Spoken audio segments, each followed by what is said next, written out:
அடுத்த க்ஷணம் நந்தவனத்தை அடைந்தார். பஞ்சமுக ஆஞ்சநேயராக தோற்றமெடுத்து அங்கிருந்த வண்டுகளை ஒன்று கூட விடாது நசுக்கலானார். கடைசியாக ஒரே ஒரு வண்டு மட்டும் எஞ்சியது. அதை நசுக்க கைகளிலே எடுத்தபோது தன்னை விட்டுவிடுமாறு கெஞ்சியது.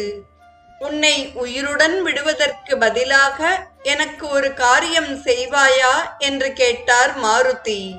வண்டு அதற்கு சம்மதிக்கவே நாககன்னிகையின் மஞ்சத்தை குடைந்து வைக்க வேண்டுமென்றும் அதன் மீது உட்கார்ந்ததும் அது முறிந்து விழ வேண்டுமென்றும் தெரிவித்தார். அவ்வாறே செய்வதாக கூறி பறந்து சென்றது வண்டு. நந்தவனத்திலே வண்டுகளை மாருதி நசுக்கிக் கொன்றுவிட்டபடியால் ராமலக்ஷ்மணர்கள் எய்திய அஸ்திரங்களால் அடிபட்ட அரக்கர் இருவரும் வெட்டுண்ட மரம் போல் விழுந்து உயிரை விட்டனர்.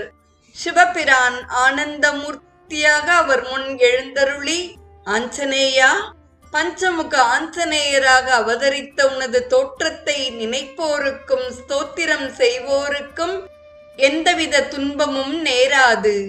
சிரஞ்சீவியாக இருந்து மங்களத்தை பெருக்குவாயாக என்று ஆசிர்வதித்தார்.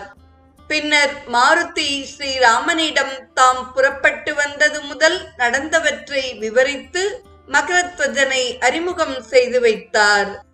அந்த